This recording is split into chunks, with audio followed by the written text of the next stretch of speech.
नमस्कार, capital TV देख रहे हैं आप। मैं हूं आपके साथ सोनाली। पूरे देश में स्वतंत्रता की 75वीं वर्षगांठ पर आजादी का अमृत महोत्सव मनाया जा रहा है। देश के ऐतिहासिक स्थल रात में तिरंगे की रोशनी से जगमगा रहे हैं, लेकिन ताजमहल अंधेरे में डूबा हुआ है।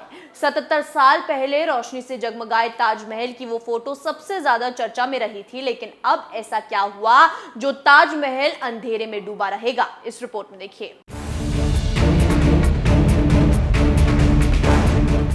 दरअसल कहानी पुरानी है। इस कहानी को जानने के लिए करीब 70 साल पहले क्या हुआ था वो जानना जरूरी है।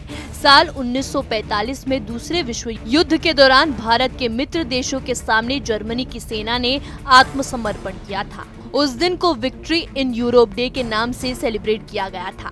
इस मौके पर भारत के मित्र देशों की सेनाओं के लिए आगरा के ताजमहल में ग्रैंड सेलिब्रेशन आयोजित किया था।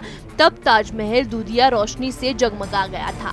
उस वक्त ताजमहल सबसे ज्यादा चर्चाओं में रहा, लेकिन ये आखिरी बार साल 1997 में जगमगाया था। इंडिया टुडे की रिपोर्ट के मुताबिक इस दिन अमेरिका के मशहूर संगीतकार यानी का म्यूजिक शो ताजमहल परिसर में आयोजित किया गया था।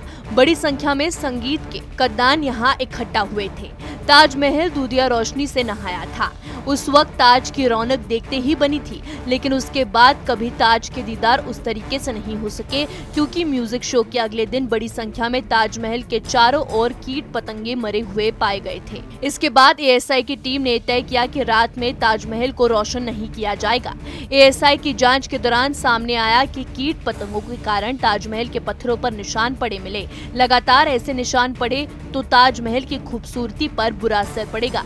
इसे ध्यान में रखते हुए रात में इसे रोशनी से जगमग न करने का फैसला लिया गया। इसके बाद पर्यटन से जुड़ी संस्थाओं ने एएसआई से ताजमहल को रात में रोशन करने की मांग की, लेकिन एजेंसी ने उनकी मांग को खारिज कर दिया। इसके बाद इस मामले में एंट्री हुई सुप्रीम कोर्ट की। 24 मार्च 1998 को सुप्रीम कोर्ट ने अपने आदेश में कहा कि ताजमहल के 500 मीटर के दायरे में कोई भी कार्यक्रम नहीं होगा। ऐसा करने के लिए अनुमति लेनी होगी। इतना ही नहीं, national environmental engineering research institute ने ताजमहल में 50 डेसिबल से अधिक आवाज वाली ध्वनि न होने की सिफारिश भी की थी, जिसे लागू किया गया। इसी गाइडलाइन के कारण न तो ताजमहल को रोशन किया गया और न ही ऐसी कोई आयोजन किया गया।